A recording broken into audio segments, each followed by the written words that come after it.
Hey, what's good, my fellow masters? As Her Holiness the Pope Johanna is set to join the chat, I thought it would be good to take a closer look at what she can do and ultimately what she can bring to the table for one's roster. So I invite you to join me as I go over what makes this newest ruler servant tick.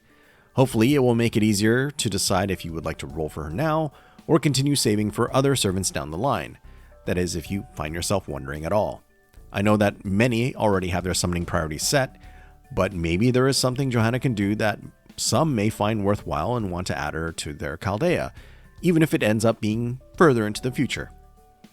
This limited 5-star ruler has a base attack of 10,126 at level 90, and among her fellow 5-star rulers currently in the game, that would put her at the third to last, ahead of Qin Shi Huang and Bunny Artoria plus Jeanne d'Arc, who are tied for last. Though please keep in mind, rulers have a base damage modifier of 1.1, so in practice, Johanna's full list level 90 attack is more like 11,138. Her level 90 base HP, on the other hand, will rank 4th highest, behind those aforementioned servants, with Bunny Artoria taking top spot. So in that regard, Johanna can take her fair share of hits in some battles of attrition. As for other base stats, her star generation is just marginally lower than the standard for rulers at 9.9% compared to 10%. I suppose the trade-off here is Johanna's star absorption being a few points higher at 104 than the ruler standard of 100. Johanna's NP generation rate for attacks is a decent 0.55%, with the defensive NP gen rate being 3%. She will also have a relatively low death rate of 21% in contrast to the 35% ruler class base rate. Earth is the attribute of our Popus, and as one would expect for such an esteemed figure, lawful good is Johanna's alignment. No real surprises among her listed traits as well. She's a hominidized servant, humanoid, Roman, a servant, obviously, and weak to anima elish, though her ruler class does sort of offset that weakness, much to Gil's probable dismay. Our Pope waifu? Never thought I would string those two words together. Well, that's FGO for you. As I was saying, our Pope waifu has a quick art-centric deck, with 2 each of those cards and just 1 buster card. The hit counts for the cards are fairly ample, 4 hits for the 2 quick cards, 3 hits for the 2 arts cards, and 3 hits for the buster. Her extra attack consists of a plentiful 5 hits. Proceeding to the active skills of Johanna's kit, her first skill is quite impressive, with the ability to provide crit-based targetable support. It will increase an ally's star absorption by a whopping 5,000% at max level, specific to their arts cards and lasting for 3 turns. To match, the targeted ally's critical damage for their arts cards gets a large 3-turn increase of up to 100%, and there is even a 3-turn crit star gain of up to 10 per turn, effectively providing everything one could want in a critical support skill. And it has a not too lengthy 6-turn cooldown at max level. Skill number 2 further adds to Johanna's support capabilities, but this time with buffs for the party, increasing their arts performance from 10% to 20% for 3 turns, granting the party a one-time 3-turn debuff immunity, something that can come in handy in gimmicky boss fights, and an also useful party-wide 3-turn damage reduction of up to 1,000.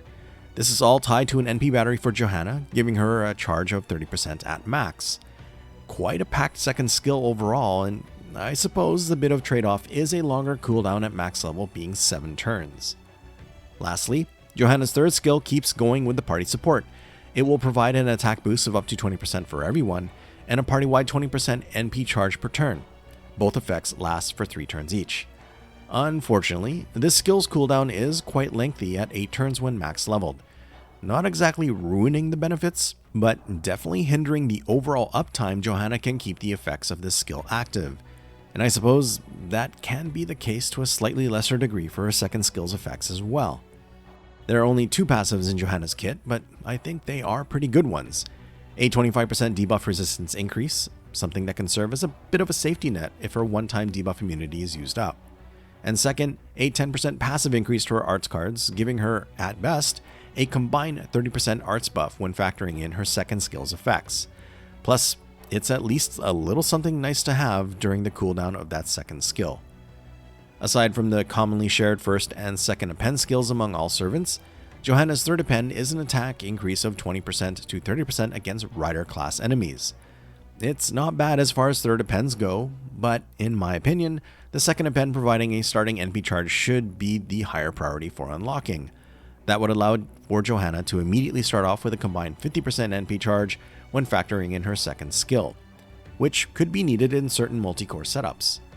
And in the future, the commonly shared fifth Append, which reduces skill cooldown by 1, would be quite beneficial to Johanna to somewhat offset the relatively high cooldowns of her second and third skills.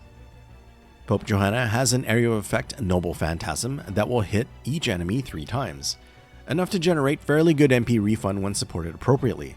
Her NP has a couple of effects: a 1-turn first activating damage increase of 50% against those of the evil alignment, and the second effect is to impose a 1-time buff block on all surviving targets that lasts for 3 turns, something that can help mitigate certain enemy boss skills in harder difficulty quests. Johanna's NP overcharge is another damage modifier, this time against those with the man attribute.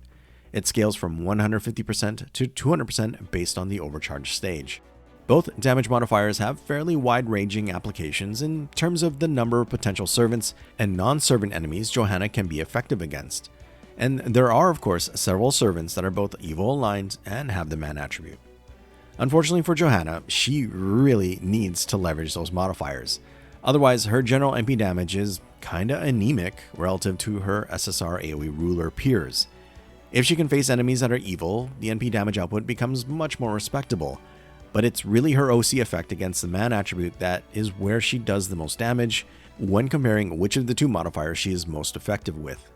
Obviously, the ideal situation would be to utilize her against enemies that have both the man attribute and evil alignment. That said, Pope Johanna has plenty of strengths to capitalize on, outside of just her NP damage output. I really like her ability to provide targeted arts-based critical support that not only encompasses a very significant crit damage boost, but also covers both the star absorb aspect for arts cards and a supply of stars, with all of these buffs lasting multiple turns. It really is nearly perfect for a crit support related skill. Add in Johanna's party-wide buffs to attack and arts, plus an NP charge per turn for the front line, and our dear Pope is able to really synergize well in appropriate multi-core teams. Her AoE MP can be used to handle 1 or 2 waves of multiple enemies with relatively low HP, while leaving the big HP enemy for your heavy-hitting arts DPS, like Summer Castoria for example. I also like that Johanna can be a decent arts support unit if you find yourself without one in your roster. However, she is not a replacement for Castoria or even Lady Avalon in that regard. Rather, Johanna can more or less easily slot in as an effective secondary support unit to work alongside Castoria once that top tier caster is present. One thing Johanna really lacks in her kit is some sort of way to mitigate an incoming enemy MP. She is sorely missing an evade, invincibility, or even a guts ability for those emergency situations. Granted, Johanna would be teamed up with at least one Castoria most of the time, so there is a relatively easy way to address that deficiency. In the future, I would like to see a skill buff that gives her an invincibility or something, along with a cooldown reduction for at least her third skill. An NP upgrade to boost her damage a bit would be nice too. So I suppose Pope Johanna has some areas that can be improved. But overall, I think she can serve you well if you're looking for an arts unit that can provide potent arts crit support and a variety of buffs for the party that is very multi-core friendly. When I rolled for her on JP, it was her crit buffs that I found appealing, and her ability to be used to clear a wave or 2 with her AoE MP was more so a bonus aspect, and one that is definitely useful. On that note, if you're planning to utilize Johanna more for her MP, then I'd say at least MP3 would be needed. However, I've been able to use her at MP1 to good effect due to being selective and leveraging her niches as much as possible. Well, that and pitting her against berserkers most of the time. Now, I don't really think Johanna would be a good choice if you're looking for a primary universal AoE arts DPS. Later on around July or August, 2 servants far better suited to that will be available to summon. Summer Melusine, and arguably the best of all the universal AoE art servants, Summer Ibuki. The other thing to keep in mind is even if you're looking for a unit that can provide art support, unfortunately for Johanna, there are better options coming later this year as well. Lady Avalon, who is expected around July or August, is an incredible support servant, and not just for arts, but she does offer a potent one-turn arts crit damage buff too. And then there's Castoria, the ultimate art support that offers far more than just that. She should have a banner somewhere around September. So if you don't have either of these servants, then I would say Johanna can wait, and you should save your quartz for them. I should mention there is a free alternative coming in the near future that covers the roster slot of an AoE ruler. Expected around late March or early April is the Evocation Festival Part 1, and the Welfare AoE Buster ruler Santa Quetzalcoatl will be available. Comparatively, Santa Quetz does not offer the range and party support that Johanna does, but Santa Quetz can provide a party-wide attack buff, stars per turn, and a moderate targetable star absorb buff, along with an NP overcharge based crit damage boost for the party. Plus, you can easily obtain Santa Quetz at MP 5, and at that point, she will have an advantage with general NP damage over Johanna, unless Johanna is at MP 5 herself. And while I'm on the topic of welfare alternatives, if you have the free SSR Ruler EO from last September's Guda Guda event, then she can quite solidly cover the role of an AoE Arts ruler. And EO has a couple of overlapping abilities with Johanna, a 3-turn party-wide attack buff, and a way to provide some stars. And while not targetable and only 1 turn each, EO has a star absorb buff and a crit damage buff for her arts cards. So ultimately my point in all this is, while I do think Johanna can offer lots of benefits, depending on your roster circumstances, there are a number of good reasons to continue saving your Saint Quartz. Not to mention other new servants to come soon that are arguably higher priorities. As I brought up in my Valentine's 2025 guide, if you would like to eventually add Johanna to your Chaldea, but have decided to hold off for now, there will be other opportunities to roll for her in February 2026 and in January 2027.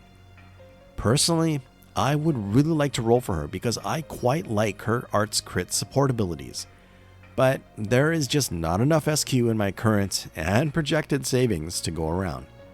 Are you in a similar situation?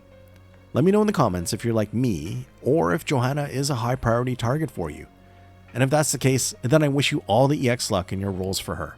If you found this helpful or enjoyable, or hopefully both, then please hit that like button to support the channel. Thank you so much for watching, and until the next one. Cheers!